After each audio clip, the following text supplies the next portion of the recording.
lorsque je dis le réveil spirituel a 3 étapes.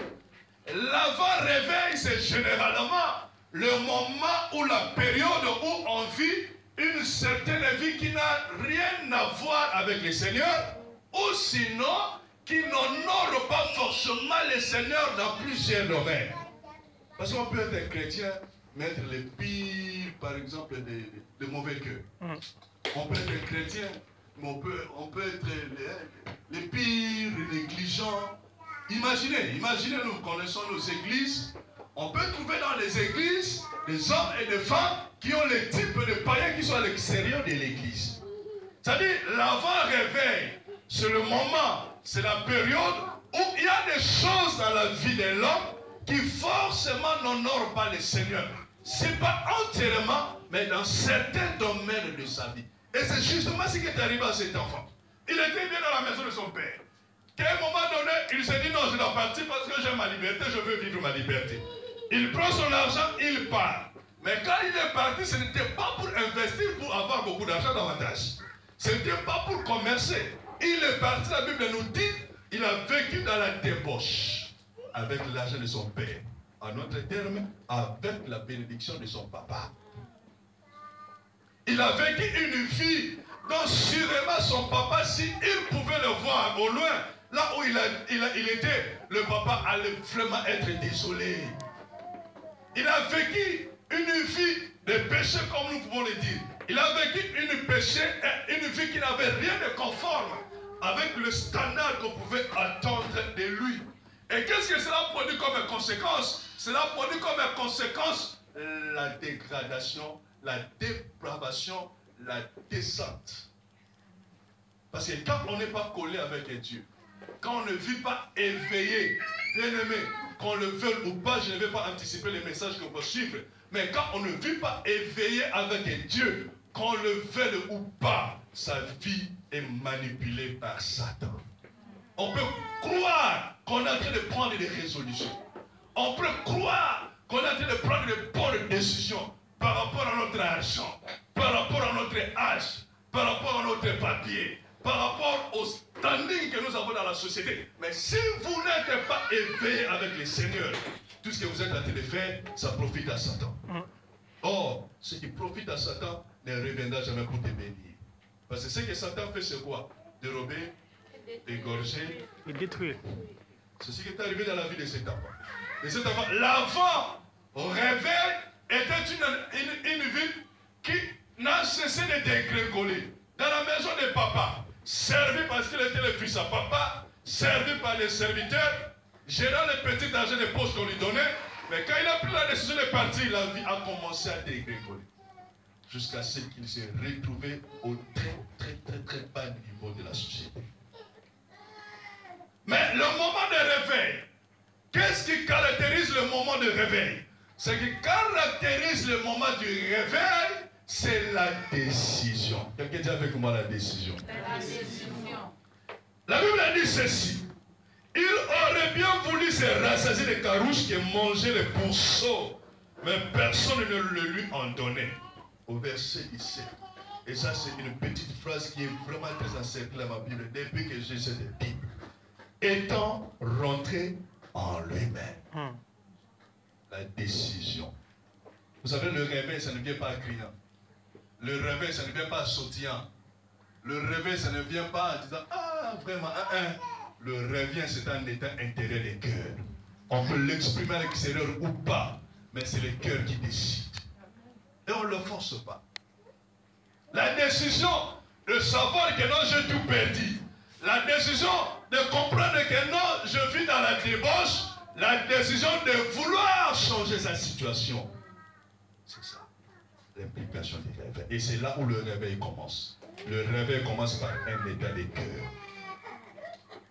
Si ton cœur n'a pas pris la décision, tout ce que tu fais à l'extérieur n'est que danse folklorique. Si ton cœur n'a pas pris la décision, tout ce que tu fais à l'extérieur n'est que duplicité. Oh, Dieu n'aime pas la duplicité. L'hypocrisie. La décision de vouloir changer son état spirituel. La décision de vouloir changer sa vie chrétienne. La décision de vouloir changer son ministère. la décision de vouloir changer son mariage, la décision de vouloir changer même sa santé. Parce que je me dirais que le réveil peut même affecter la santé. La décision de vouloir changer son état de finances, la décision de vouloir changer son environnement, vouloir quelque chose de mieux par rapport à ce qui a précédé. Amen. La décision. Mais j'aimerais bien que ce soit une décision positive. Parce qu'il y a aussi des décisions catastrophiques. Une fois, Abraham et Sarah ont pris une décision, mais aujourd'hui, le monde a payé la conséquence. L'autre, une fois, a pris la décision et il s'est retrouvé dans un pays où il y avait les relations contre nature, il en a souffert. Et l'après-réveil, c'est justement le changement qui vient, le changement qui arrive lorsqu'on a pris la décision. J'avais dit tout à l'heure, il n'y a pas de réveil sans changement. Tout réveil suppose une évolution. Tout réveil suppose une avancée. Tout réveil suppose un progrès. Bien aimé, imaginons quand même, lorsque nous n'avions pas encore reçu le Seigneur comme Jésus comme Seigneur et Sauveur, imagine comment était ta vie, n'est-ce pas? Même si tu t'habillais bien, même si tu mangeais bien, même si tu roulais bien, même si tu avais déjà la grande maison, mais imagine quel était l'état de ton cœur par rapport à aujourd'hui. C'est-à-dire, lorsqu'on a reçu le Seigneur Jésus, il y a forcément quelque chose de bien qui arrive dans la vie de l'homme. Et on dit, ah vraiment, Jésus a donné naissance à ma vie. Donc l'après-réveil doit la décision de sortir de sa situation, de sortir de son bas niveau, de sortir de sa disette, de sortir de sa médiocrité, de sortir de ses mauvais comportements, de sortir de ses mauvaises actions. Cette décision-là déclenche quelque chose dans le ciel et Dieu déverse aussi une grâce qui t'amène vers des choses meilleures par rapport à l'avant. Sans une prise de conscience, il n'y a pas de réveil. Une prise de conscience sur son état. Où va ma vie chrétienne? Pourquoi ma santé est ce qu'elle est? Où va mon mariage? Mais pourquoi mon commerce, ça ne marche pas? Pourquoi mes finances ne prospèrent pas? Pourquoi assez longtemps cette situation? La prise de conscience est sur sa situation. Bien aimé, dans le domaine du réveil spirituel, il n'est pas question de la prière du pasteur. Il n'est pas question de l'onction du pasteur. Il n'est pas question de l'alliance de Dieu avec ton pasteur. Dans le réveil spirituel, il est question de toi avec Dieu. Personne extérieur n'a influencé dans ta décision. Parce que si le pasteur est influencé, si les frères et sœurs t'influencent, 2 jours après, tu vas retomber dans les mêmes choses que tu as décidé d'abandonner 2 jours avant. Une prise de conscience sur sa perdition, sur sa vie dépravée, sur sa sécheresse, sur les tourments de sa vie. Parce que même si Dieu nous a promis les épreuves, mais les souffrances ne sont pas éternelles. Alléluia. Il y a un jour que la souffrance s'arrête. Elle est passagère. Et la prise de conscience, elle provient toujours d'un examen intérieur, d'un auto-bilan. C'est-à-dire, je m'arrête à un moment donné comme cet homme. Ce garçon, il s'est arrêté. La Bible dit, lorsqu'il est rentré en lui-même, c'est-à-dire, lorsque la conscience a commencé à travailler, il s'est arrêté. Il s'est dit, je vais où là? Ma vie n'était pas comme ça. J'étais mieux dans la maison de mon père. Qu'est-ce qui est en train de m'arriver? Et pourquoi je dois continuer comme ça? Lui-même, il s'est posé des questions. Et lui-même, il s'est donné la réponse. Je rentrerai dans la maison de mon père. Toi et ton cœur, vous êtes les artisans du réveil. Toi et ton cœur. Chacun de nous, tel que je suis en train de parler là, commençant par moi, le pasteur prédicateur, chacun d'entre nous là a quelque chose pour lequel il doit se réveiller. Tout à fait.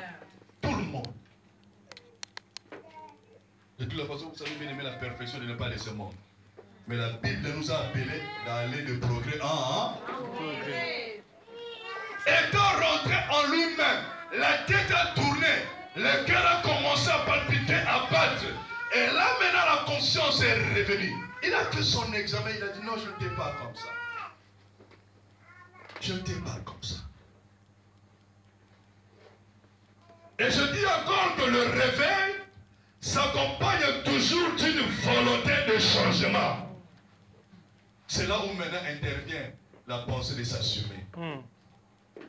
C'est-à-dire, je prends la décision de me réveiller, mais je travaille aussi sur ma décision pour que je vive les bonnes conséquences de ma décision de me réveiller, de ma décision de me sortir de la médiocrité, de ma décision de sortir des torts et des mauvais comportements, de sortir ma santé des maladies, de sortir mes finances de la dizaine, de sortir moi et ma maison des envoûtements, de me sortir moi et mes commerces des échecs, de sortir mon mariage de toute forme de souffrance. C'est moi. Mais il faut que j'ai la volonté d'assumer ma responsabilité.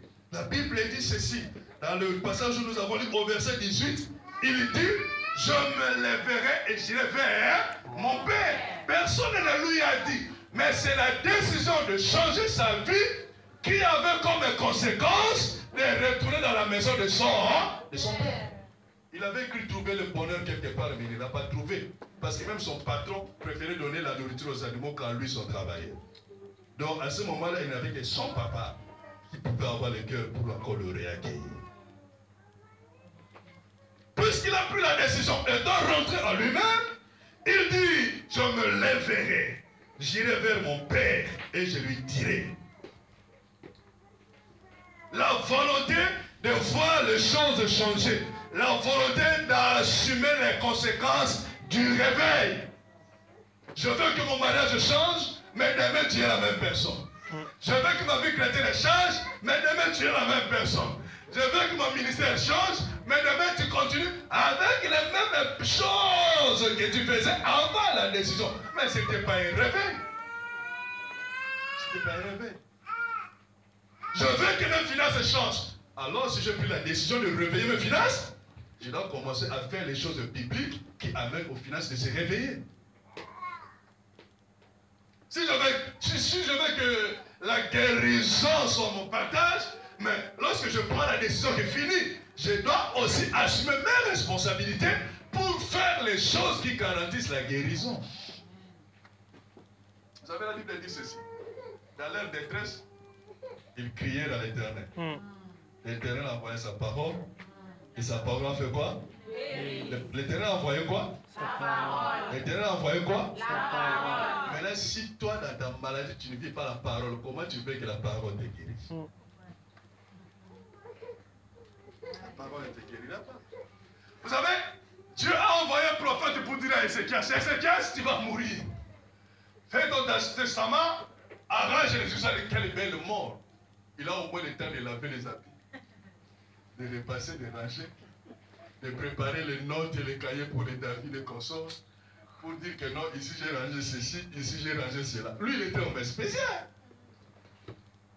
Mais quand il apprend qu'il va mourir, il regarde sa femme et dit, ah, son adaïe, 2 mois, ils ont ébellé, mon sosoyer,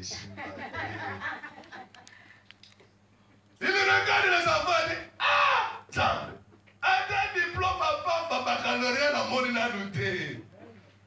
La Bible nous dit ceci. Malgré que Dieu lui avait dit, tu vas mourir, il est entré dans sa chambre. Parce que la décision n'était pas de mourir. Dieu a dit, mais son cœur et lui-même disait autre chose. Il est rentré dans sa chambre, il s'est réveillé. Et le réveil a amené la prière et les larmes dans la chambre. Toi, tu es en train de souffrir, Nzamba yebi kaka. Qui te dit que Nzamba yebi? Nzamba yebi. Maliyolo, non.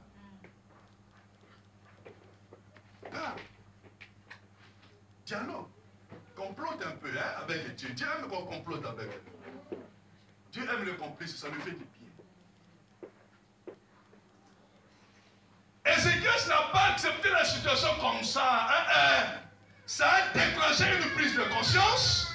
Il a compris que non, je ne suis pas encore prêt. Pour mourir. Pour autre chose, oui. Pour régner, oui. Pour manger, oui. Pour avoir de l'argent, oui. Pour mourir, non. Il a appuyé. Vous savez, si vous lisez dans la Bible, hein, ne lisez pas chez Esaïe. Parce que Esaïe a écrit cette histoire, mais il a minimisé un peu. Il faut lire dans le livre des histoires. Là où la Bible dit, le prophète n'était même pas encore sorti de la cour. Parce que le prophète là, c'était le prophète d'Esaïe. Hein? Le même Esaïe qui a écrit le livre d'Esaïe. Donc Esaïe n'était même pas encore sorti de la cour. Le Seigneur lui a dit, rate. Va lui dire, il ne mourra pas 15 ans encore. Mais moi, il m'a ramené au boss à 15 ans. Au bon dit, moi, la même à 15 ans. Et ça? Amen. Ah, supposez s'il avait 60 ans, il va mourir à 85 ans. Rassasier quand même des jours. Hein. On va pédo dans les 15 ans. Au l'idée dans 15 ans, on va récupérer tous les retards. Il faut s'assumer. On ne se réveille pas et on attend que la main tombe du ciel. On se réveille et on commence à faire des choses qui vont amener le changement. Si on s'est réveillé par rapport à un mauvais comportement, on commence à appliquer les bons comportements. Si on s'est réveillé par rapport à sa vie de prière, on ne priait pas, sa vie de prière avait baissé, on se réveille et on augmente quand même un peu la dose de prière. Si on s'est réveillé par rapport aux fréquences de venir à l'église, mais il faut se réveiller en doublant les fréquences pour venir à l'église. Comment tu vas me dire, tu es réveillé, mais le lendemain par rapport à venir à l'église, tu ne viens pas. Je ne croirais pas.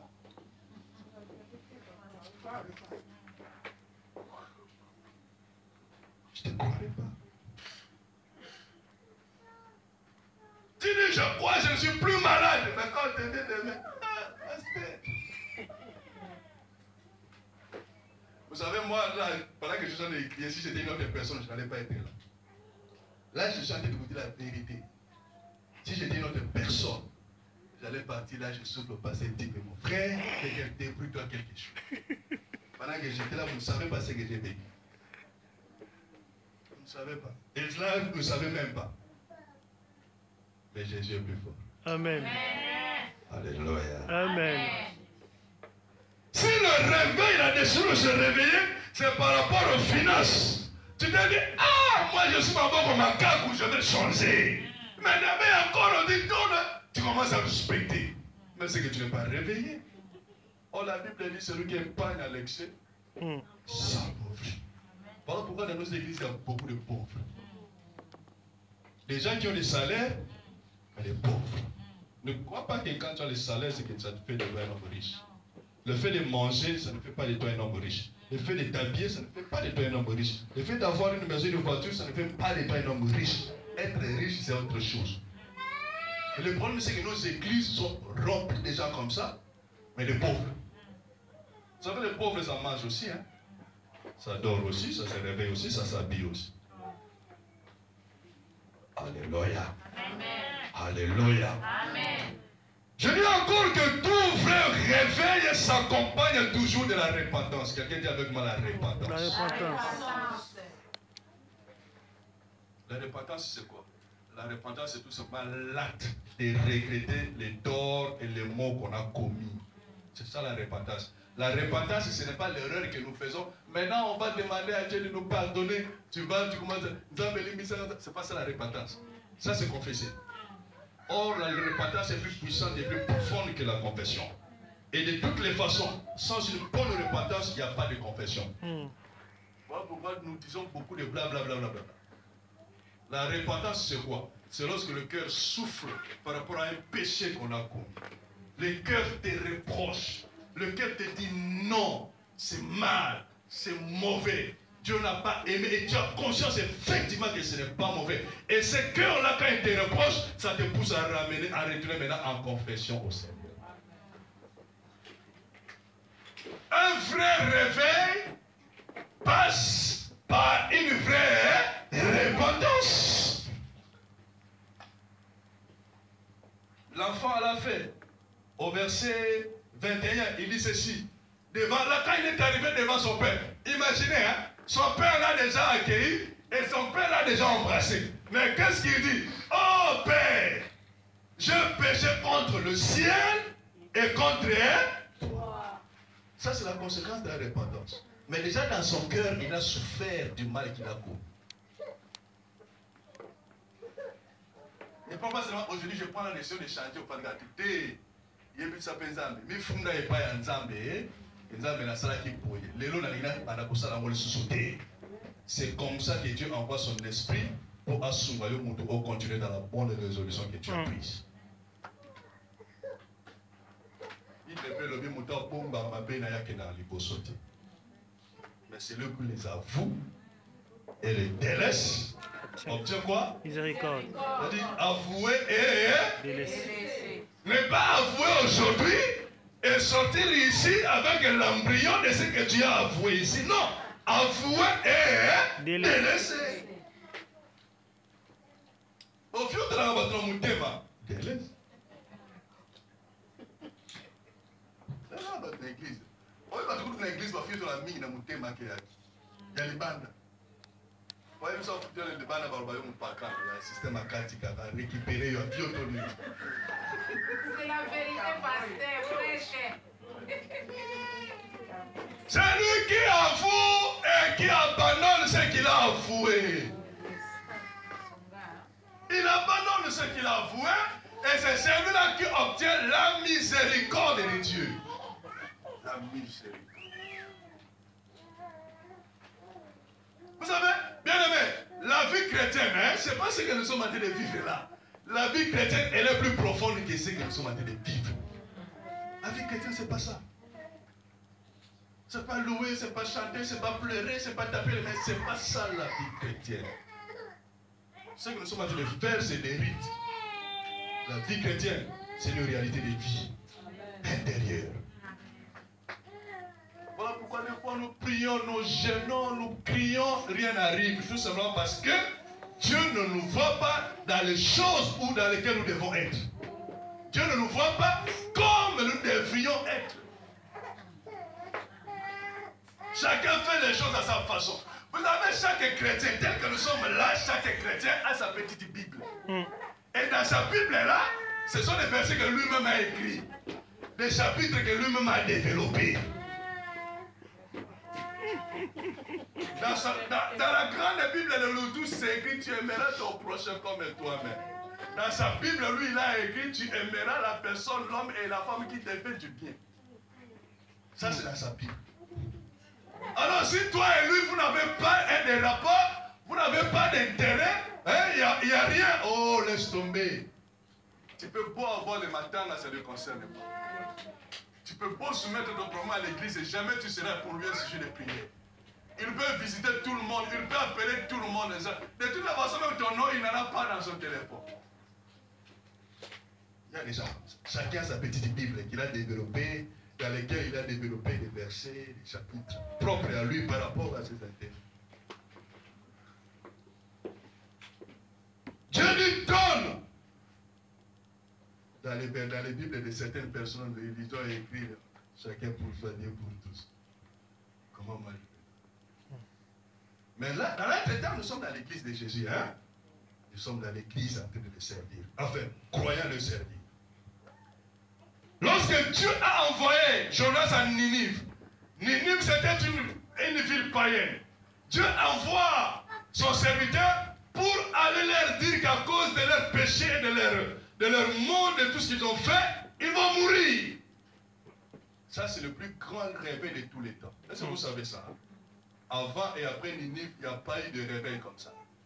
Parce que lorsque le roi a écouté, lorsque les ministres ont écouté, lorsque les généraux ont écouté, ils se sont rendus compte que malgré notre dignité, malgré notre argent, malgré notre pays, et même si Dieu c'est Dieu, nous ne le connaissons pas, et nous ne le servons pas, mais selon les paroles de ces messieurs, nous allons mourir. Le roi a enlevé ses télés royaux. Il a mis du sang. Il s'est mis du sang avec tout le gouvernement. Et la Bible dit, on a décrété un jeûne à sec pour tous les pays, et les bébés, et les animaux. La repentance. Ils ont pleuré leur péché. Ils ont pleuré leur mal. Ils ont imploré la miséricorde de Dieu. Et Dieu leur a fait miséricorde. Parce que pendant que Jonas était là-bas en d'attendre comment ils allaient mourir, Dieu les a vaincus, Dieu les a restaurés, Dieu les a rétablis, Dieu les a bénis. Sans repentance, il n'y a pas de réveil. Et laisse-moi te dire, Église de Jésus, tous les domaines de la vie peuvent avoir besoin du réveil. Ta vie chrétienne, par ta façon de te comporter, par ta façon de parler, par ta façon de répondre, par ta façon de réagir, par ta façon de servir Dieu dans ton église, tu as besoin d'un certain réveil quelque part. Tu as besoin de marquer une étape de décision pour que l'avant soit différent de l'après. Augmenter les doses de prière, augmenter le vouloir, le désir de servir Dieu, augmenter la ferveur et le zèle, c'est bien se comporter, augmenter l'intégrité, la fidélité, augmenter l'humilité, augmenter la foi parce que le Seigneur revient. Tu dois se poser la question, est-ce que quand je reviendrai, trouverai-je les hommes qui ont la foi? Dans le ministère, nous avons l'obligation du réveil dans le ministère. Je servais avant de cette façon, dorénavant je vais servir de cette façon. Je suis protocole, je suis intercesseur, je suis pasteur, je suis musicien, je suis quoi dans l'église. Mon ministère a besoin du réveil. Et même le grand Pierre avait besoin du réveil. Parce que ce que Pierre avait ignoré malgré son onction, c'est que l'alliance avait changé. Lui, il croyait qu'il y avait toujours le qui ne tenait pas manger tel nyama, tel indé. Or, Dieu lui dit ce que Dieu a sanctifié, ce que Dieu a béni, ce que Dieu a jugé pur, toi ne le juges pas impur. Et ce jour-là, il a compris. Et ce jour-là, il n'a pas compris seulement pour le manger, mais il a compris beaucoup de choses que même la circoncision ne fait pas amener au ciel. Il a compris ça ce jour-là. C'était un bel exemple pour que Dieu l'envoie en mission dans la maison de Corneille. S'il n'y avait pas cette révélation, il n'allait pas aller dans la maison de Corneille. Parce que Corneille n'était pas juif. Même nos ministères ont besoin du réveil. Même dans nos mariages, nous avons besoin du réveil. Faire quelque chose dans le mariage qui amène du bien dans le couple. La décision de changer. La décision de voir son mariage être illuminé. Pas sur le modèle de Kate Williams, de Brad Pitt et consort. Sur le modèle de la parole.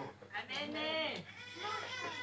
Parce qu'à force de regarder les Brad Pitt et qui... Angelina Jolie, les William et Kate, finalement nous croyons que c'est ça le modèle. Non, c'est pas ça le modèle. Il n'y a pas longtemps nous avions... C'était carrément loué par quel et l'autre là, c'était quoi? Qui? Boye Bibosa Samande. Eva Longoria, hein? Elle de Sugba. C'était ici à Chantier, hein? Des millions sortis. On appelle ça Tango Dundauna Sam Salazar. Sur le modèle de la Bible.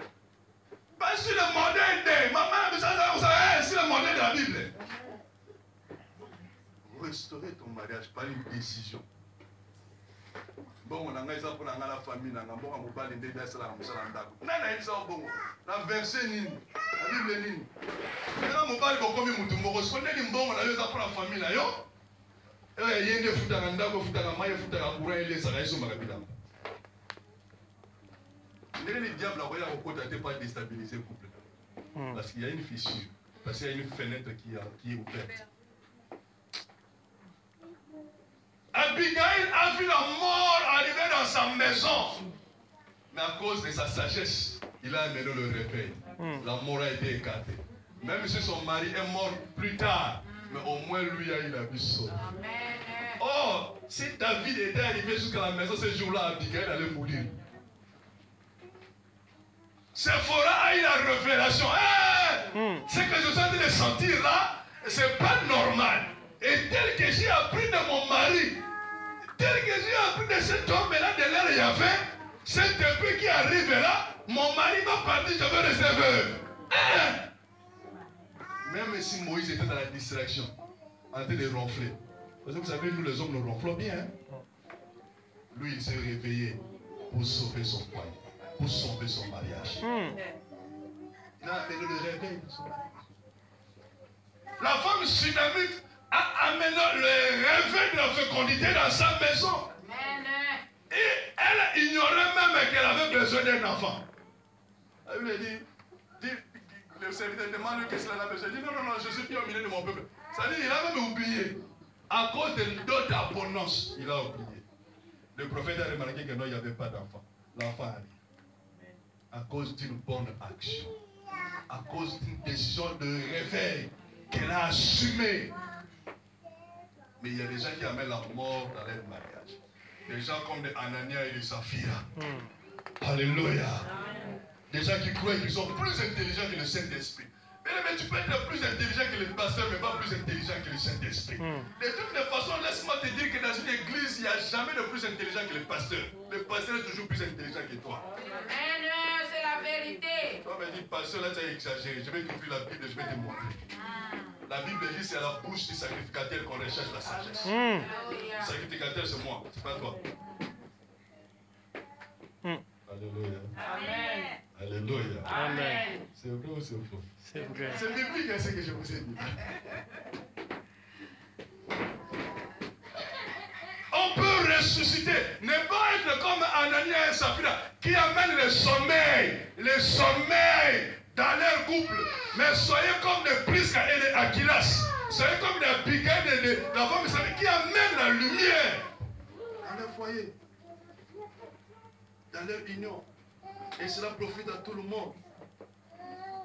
Ta santé même a besoin du réveil. Il a fallu que la femme, la petite juive soit dans la maison de Naaman pour que la guérison arrive dans la maison de Naaman. Mais son argent ne l'a pas fait. Sa formation militaire ne l'a pas guéri. Sa renommée, son grade ne l'a pas guéri. Le réveil peut arriver dans ton besoin. Les besoins dont tu as là, ces besoins dont tu as là. Tu peux prendre la décision aujourd'hui. Vous savez, laissez-moi vous dire une chose. Si vous lisez l'histoire de Anne, vous verrez qu'avant que Anne, cette fois-là, monte à Silo pour prier, sûrement elle avait prié avant. Et sûrement, ce n'était pas qu'elle s'est mariée aujourd'hui et demain elle est montée à Silo. Ça a pris des jours, ça a pris des années. Est-ce que vous comprenez? Hein? Mais il y a eu un jour. Par rapport à son besoin, nous avons tous là des besoins. Moi en premier, laissez-moi vous dire la vérité. Tous nous avons le besoin. Mais est-ce que nous gérons nos vies par rapport à nous mettre à l'abri de Dieu pour que nos besoins soient comblés? Un jour, cette femme m'a dit, cette fois-ci c'est fini. Je monterai, je ne rentrerai pas près de lui. Ou enfant, ou je reste là-bas. Une décision, ça a mené le réveil. Et le prophète lui a dit quoi? Le sacrificateur lui a dit quoi? En tout cas, va et que ton Dieu soit avec toi. C'était déjà une façon, un réconfort. Elle est descendue avec un réconfort qu'elle n'a jamais eu pendant des années. Cette fois-là, c'était l'ultime occasion. La lumière est entrée dans sa maison. La lumière est entrée dans son couple. La Bible nous dit que son mari l'aimait déjà. Imaginez maintenant que quand Samuel est venu, comment le mari ne l'a-t-il pas aimé? La Bible ne le dit pas, mais je me dis, tant que moi, qui moi, on n'en parle plus. Alléluia. Nos libéralités ont besoin du réveil. Dieu dit ceci. Vous me volez avec vos dîmes et vos offrandes. Malgré cette interpellation de Dieu si cruelle pour nous, on ne se réveille pas. La dîme de Dieu, on mange. On ne mange pas, on vole. Ce qu'on pouvait donner en offrande pour que ça soit du bas à la de Dieu, on mange. Bien aimé, moi je pose toujours la question. Depuis que tu as commencé à manger, à voler les dîmes de Dieu, combien tu as prospéré dans la vie? Pose-toi la question. Depuis que tu as commencé à voler, c'est-à-dire, ici il n'est pas question de Koulouna, mais tu t'es rendu Koulouna de Dieu.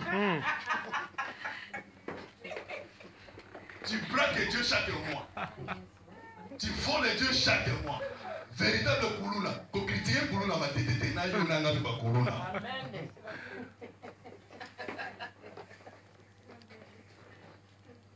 Dieu dit, vous me volez, et à cause de ce vol, vous êtes frappés par là. Ça ne nous réveille pas. Ça ne nous chatouille pas. Et des fois, vous savez, on se dit, c'est pour les autres.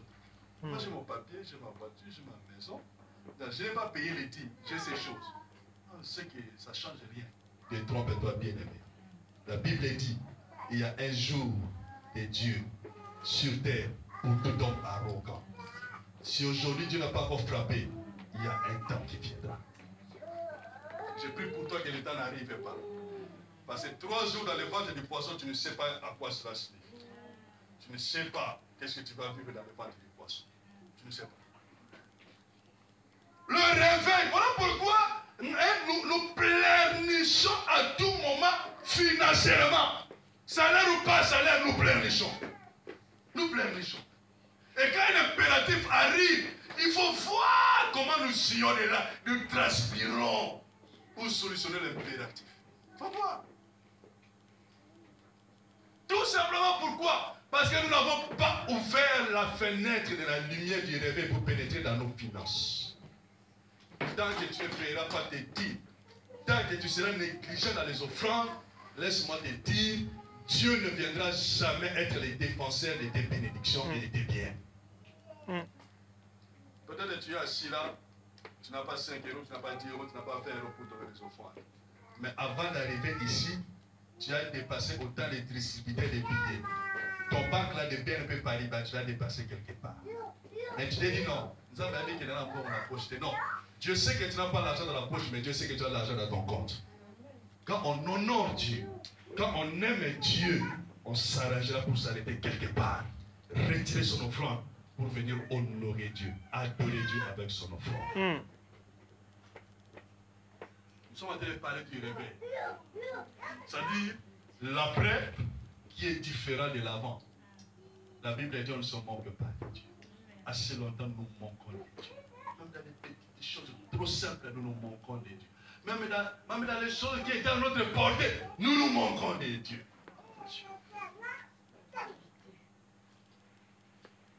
S'il est vrai que les circonstances et les situations peuvent déclencher la prise de conscience, peuvent déclencher le réveil, mais je veux te dire cette nuit, il n'y a que la parole qui est l'instrument par excellence pour déclencher le réveil. Tournons à la source. Retournons aux fondamentaux. Retournons au verbe. Retournons à la parole. Alléluia. Si nous retournons à la parole, nous serons à tout moment debout dans nos santé, dans nos finances, dans nos mariages, dans nos ministères, dans nos vies de chaque jour. Nous serons debout. Parce que retourner à la parole suppose faire exactement ce que la parole dit de faire. Alléluia. Mais il n'est pas trop tard. Aujourd'hui, de prendre la décision pour que la parole de Dieu vienne pour nous rappeler à chaque moment et devant chaque situation ce que nous devons faire et ce à quoi nous sommes tenus de faire. Que Dieu bénisse sa parole. Amen. Nous allons nous lever pour prier pendant 2 minutes. Le temps est largement passé, mais nous voulons prier. Commence tout simplement là où tu es, élève la voix et dis merci à Dieu. Tout simplement par rapport au message de ce soir qu'il t'a envoyé. Nous prions au nom de Jésus. Alléluia.